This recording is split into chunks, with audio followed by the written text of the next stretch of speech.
Hey, how's it going? Welcome back to my channel. My name is Gabby, and today I'm going to be doing my February wrap-up.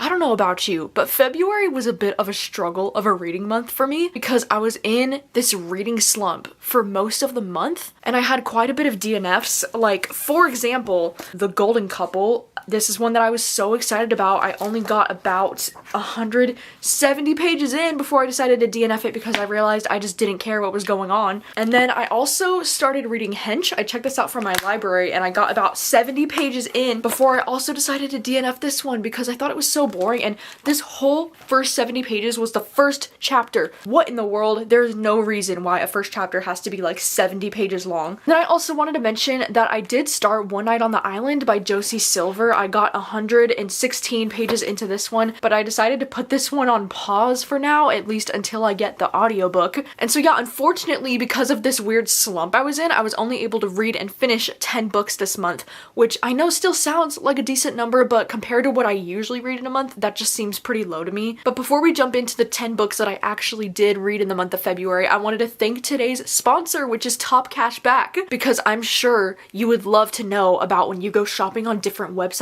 online, how you can earn some money back. It's so simple and so easy to use Top Cash Back. You literally just go to their website, you create a profile, which is completely free to sign up, and then from there you can just start browsing a bunch of different places where you might shop from. They have this little bar at the top of the website where you can scroll through all the different things that they offer, like airlines, car rentals, hotels, bed and bath products, home appliances, home decor. There's seriously something on here for everyone. They also have a browser extension which you can download, and it's super easy to set up. You just add it as an extension on your Google Chrome. And the most exciting part is that they do have a few different bookish websites that you can shop through using Top Cash Back and earn money back on books. Does that not sound like a dream come true? There's thriftbooks.com, Book of the Month, and Chronicle Books. So I was able to shop through Thrift Books. You just go through Top Cash Back's website and then you shop through Thrift Books. And on thriftbooks.com, you save 3% cash back on all purchases. And so I went in there and I spent $28 on thriftbooks.com. And then after spending the $28, I got a notification letting me know that with my 3% cash back, I got 50 cents in my account, which I know it doesn't sound like a lot, okay, but with how much you realistically spend money on books, that's gonna start adding up quickly, you know? And it's still money back, you know, whether that's a small amount or a big amount.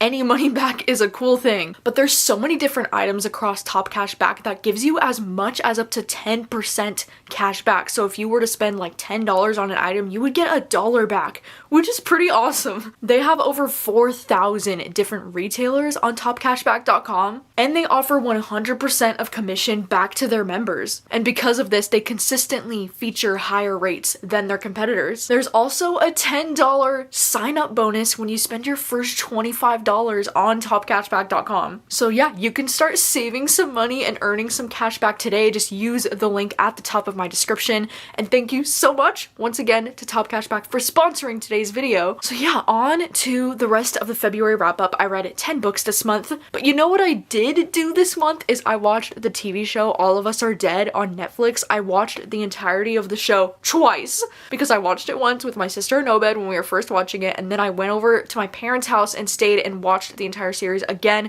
with my parents.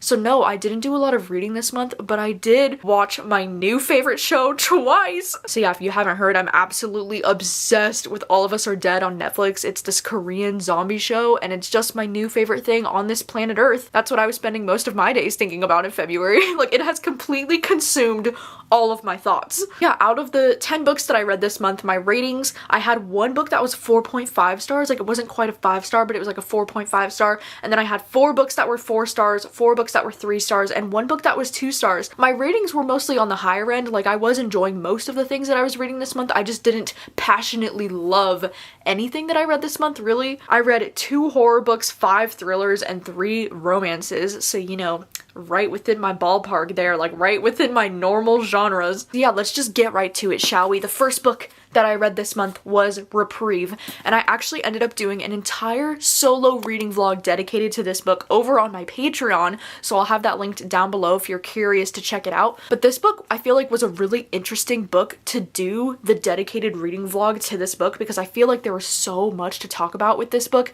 and I did go quite a bit into some spoilery stuff within that reading vlog. But this book, it markets itself as this like horror thriller kind of book, which I feel like almost does it a little bit of a disservice because it's not quite as thrilling as you would expect it to be. It's definitely more of like this literary fiction style. It's like a slow burning mystery kind of vibe. It takes place in 1997 in like Nebraska, in like a really small town, and we're following these people who live in this town where there's this like really cool like haunted house escape room kind of thing that exists in this town, and it's like really popular. And the premise of this just says a social horror centered around a brutal killing that takes place in a full contact haunted escape room. And so I feel like that premise, like, it's accurate, but it also makes it sound a little bit more thrilling than what the story actually is. But I feel like something that I really enjoyed about this story is the characters. I thought the characters were so fleshed out, were so well done. We do get a couple of different points of view that we're reading from in this book, but my personal favorites was Kendra to read from her point of view, as well as Jaidi was one of my favorite points of views to read from. I love the storytelling aspect of this book, about how things are getting revealed to us about the story in a really interesting and peculiar way. I really love the commentary in this book about what it's like to be a minority living in Nebraska in America in the 90s. There's just a lot of different really great social commentary in this book that I really appreciated, and I feel like it elevated this book so much for me. And not to mention, you know, we do get, like, the way this story's told is kind of through, you know, we get the points of views of each of these characters in flashbacks, and then in between the characters we will get moments of them in the escape room, and like we get to see what actually happened in the escape room. And the escape room shit was so intense. I was like, what the fuck is going on? Like, it was so weird, so intense, and I was really invested. Like, I don't know, I just thought it was a really well done book. I ended up giving this one 4 stars. Like, it's not a new all-time favorite for me, but this is definitely one that I'm still thinking about, you know, and that's a good sign to me when it's the end of the month and I still remember so much about the book. I still remember the characters. I remember how I felt. It doesn't happen often these days, you know, but I appreciate this book. I thought it was really well done. The second book that I read this month was Finley Donovan Knocks 'Em Dead by El Casamano. This is the second book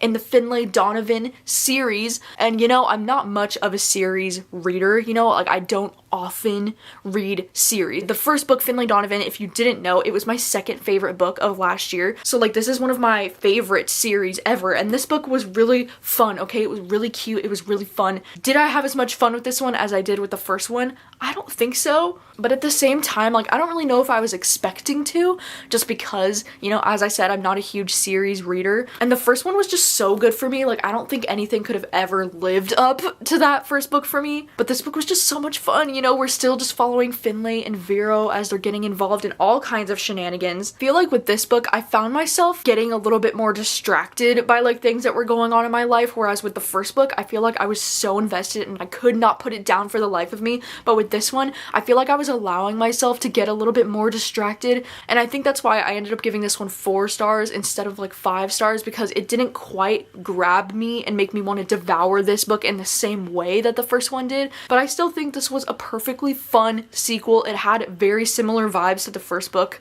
The next book that I read this month was The Sorority Murder. This one was a thriller. I listened to the audiobook for this one, and can I just say one more time, I'm obsessed with the size of this book. I love that it's kind of like slightly bigger than a mass market paperback, but slightly smaller than the average paperback. I mean, look at the size of this. It's just, it's so cute, okay? Like, I'm never gonna shut up about it. I love the size of this book, but unfortunately, this was my least favorite book that I read this month. This book left little to no lasting impression on me, and it sucks because this book had all of the potential for me to enjoy it, because we're talking about a popular sorority girl who went missing and got murdered, and her murder is unsolved, and now there's this kid that's doing this podcast that's all about her murder, trying to figure out the truth.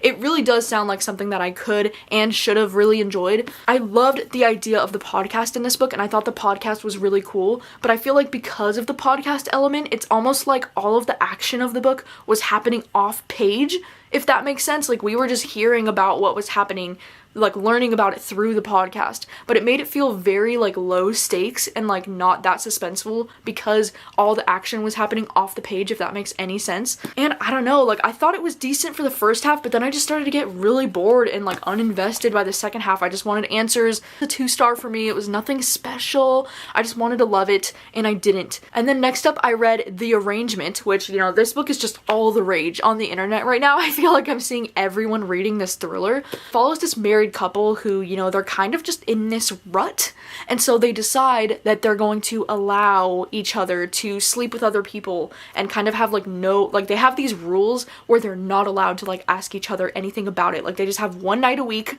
where they go out and they can do whatever they want with other people, and then they come back and they're not allowed to talk about it with each other. And this premise is like so fascinating. I love a premise like this. Like I am absolute trash for this trope in thrillers where like a married couple is gonna be like seeing other people or like swapping partners or anything like that. Like I love that shit. Oh my gosh, I have such mixed feelings about this book because I do think, you know, it's a very quick read. This book is only a little bit over 200 pages and it flies so freaking fast. The chapters are short, and this book, oh my god, it packs so much into the last little bit of this book. Like there are so many plot twists.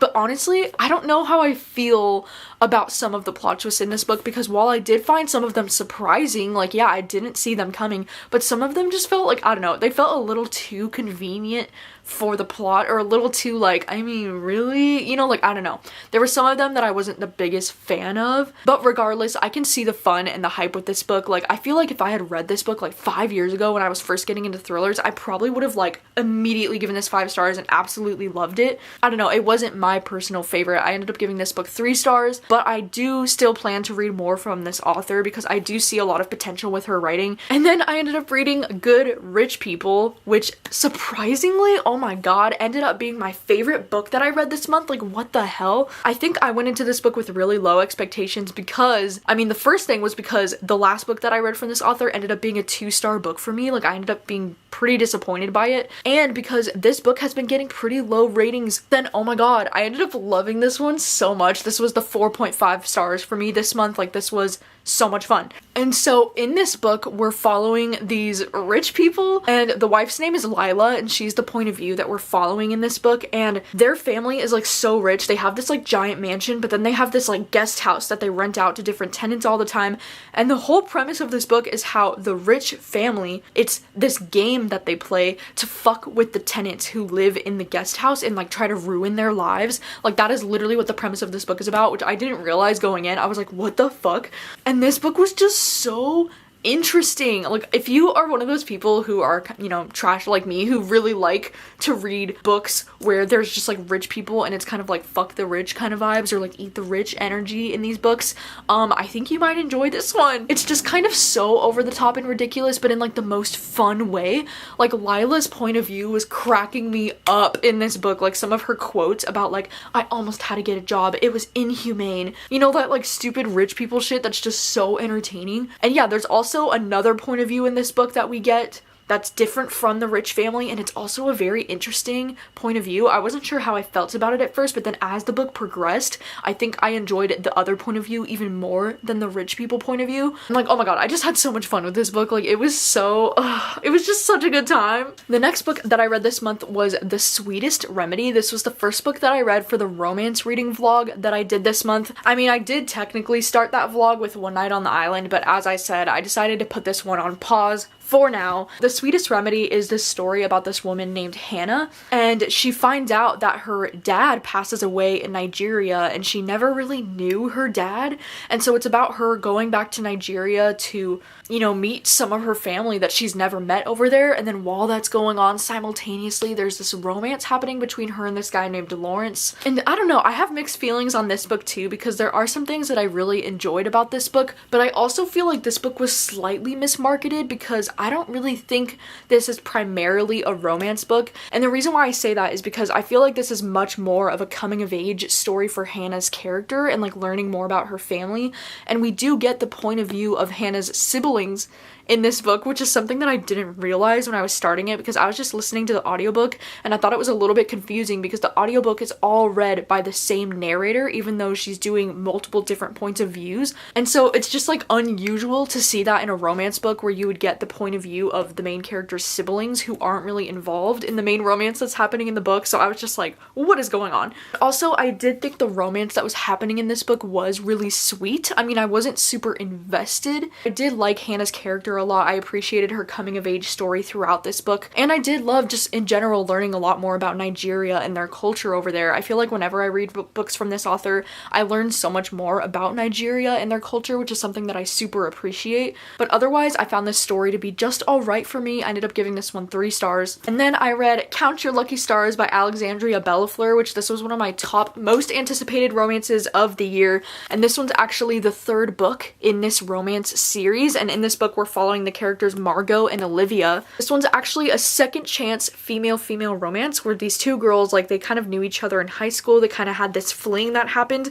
And now it's been 11 years since the last time that they've talked to each other. And, you know, usually I don't really enjoy the second chance romance trope, okay? It's usually one of my least favorite tropes. I was still really able to enjoy this book. However, I do think it ended up being closer to like a 4-star for me instead of a 5-star because of my dislike for the second chance romance trope. I don't know why. I just don't like it as much. I feel like it involves a lot of like miscommunication and different things like that, and it's just not my favorite. But something that I love about this book that is a trope that I love is the fact that right at the start of this book, they become roommates because of a certain situation. So like, I do love that trope. I love forced proximity. I love when they're roommates. I also thought that this was such a perfect conclusion for this like romance series. I loved seeing the other couples in this book as well, and Margot is just a really relatable character for me to follow in this book. I just really connected and related to a lot of the things that she was saying and that she was going through. I also really loved Olivia's character, and her love for her dad was like one of the cutest things, and I also feel like I would be exactly like her if my dad had any kind of health issues like this. Like, it just really resonated with me, and I don't know, I thought this was adorable. It was so freaking cute, and I will tell you too, these books are a little bit more erotic than you might expect. This was a 4-star book for me. I wanted to love it even more than I did, but it ended up being just a 4-star for me. And then I ended up reading Love and Other Disasters by Anita Kelly. This is one that I listened to the audiobook as well as read it physically, and this was the last book that I read in the romance reading vlog that I did this month. Yeah, this one is another one that I have such mixed feelings about this one, because this is another one that I kind of expected to love, because we're following this woman in this book named Dahlia who's going to compete on this chef's special show. It's like this cooking competition show, and like, how much fun is that? Because I don't think I've ever read a romance book that involves a cooking competition show, and that is like one of my favorite things to watch on TV is like cooking competition shows, so I thought that this would be right up my alley. And then another really cool thing about this book is that the love interest is non-binary, and their name is London in this book, and I feel like the conversation about being non-binary, especially as someone who's, you know, so publicly on a TV show like this, I thought there was some really great conversation in this book about what it means to be non-binary, and I really appreciated all the discussion revolving around that in this book. I just have mixed feelings about this one because I feel like for the most part this book was really slow paced for some reason, and I found myself getting easily bored with the storyline.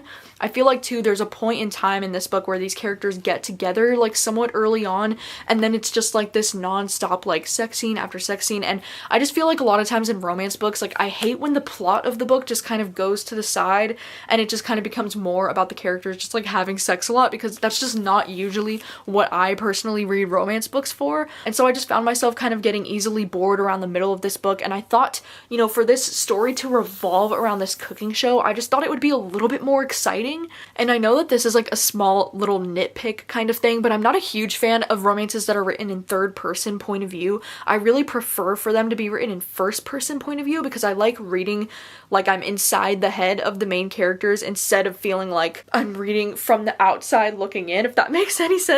So yeah, this one ended up being a 3-star for me. It was perfectly fine. It just wasn't a new fave. The next book that I read this month was actually Lakewood by Megan Giddings. I recently just went to Half Price Books and I bought this book, and then the night that I bought it, I was just like, why not? I'm just gonna start it tonight because my library had the audiobook available, and so I did. And this one is this horror novel that's about this woman who, her grandma recently passes away, and she kind of realizes her family's financial situation is not doing doing very well. So she decides to drop out of college and take this very mysterious job that's going to be in this town of Lakewood. And she kind of thinks that this job is too good to be true because all she has to do is participate in this like research study, but it's like a very mysterious and kind of strange study. Like, just to explain here some of the things they do, it says an eye drop that makes brown eyes blue, a medication that could be a cure for dementia, golden pills promise to make all the bad thoughts go away. But like, there seems to be something more mysterious and horrific happening beneath the surface of what's going on here. And this book is another that I kind of have mixed feelings on because I feel like there were some things that I really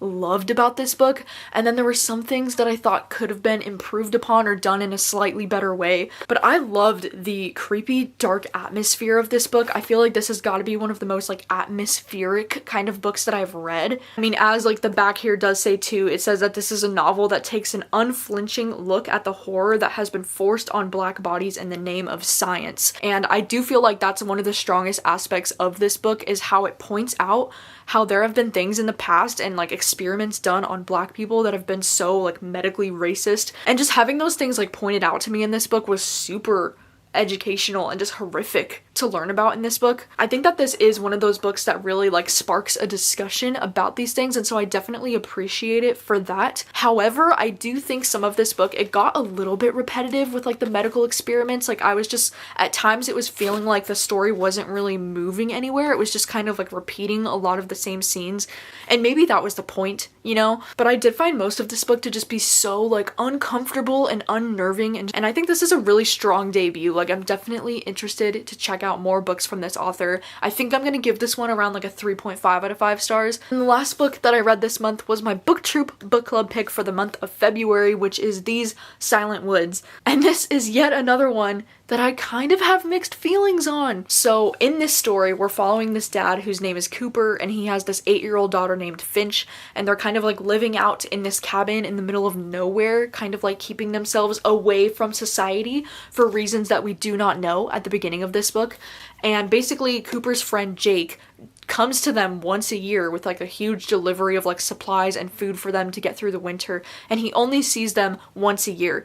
And then this story really takes off when his friend Jake doesn't show up, and that there's something probably going on, and so he knows that he's gonna have to go back out into the world to get supplies for them, and that's like really scary for him. This book was really unexpected. You know, I feel like this book, it markets itself as like a thriller horror kind of book, which I do feel like is a disservice to this book, because I feel like this book will struggle to find the right audience. Because I think if you go into this book expecting it to be a thriller or horror book, you're probably going to be disappointed, just because this book is a very, you know, slow burn kind of mysterious, but mostly feels like literary fiction kind of vibes kind of book. I do think there are some moments in this book that were really suspenseful, but it almost like doesn't go anywhere you would expect it to in a typical like thriller or horror kind of story. Like, this is much more this beautiful ass story about this father and this daughter and their will to survive. I feel like I have mixed feelings about where the ending of this book went, because in the moment I was just feeling it, you know, like this book was making me cry in some moments. Like, it was just beautiful and so well done,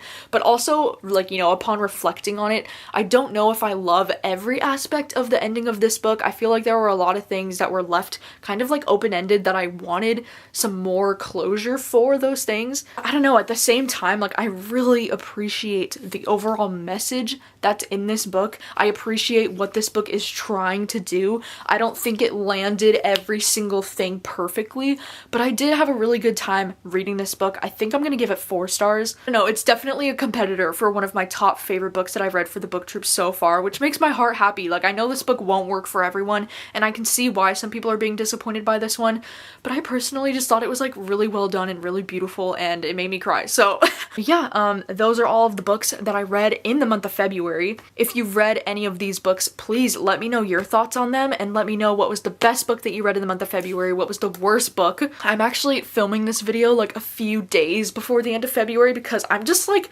done with February, you know? I'm like so over this reading slump that I've been in recently, and I just want to get started on my March TBR plans. So that's that's what I'm doing. As soon as this video is over, I'm like on to the March plans. And I'm really excited for some of the reading plans that I have coming up in March. I feel like March is gonna be the month where I like get my shit together with my TBR and controlling my life again. Once again, just a reminder, don't forget to go and check out Top Cashback. You can use the link in my description and you get a $10 sign up bonus when you spend your first $25. Anyways, that is all. Thank you so much for watching and I will see you very soon with another video. Bye.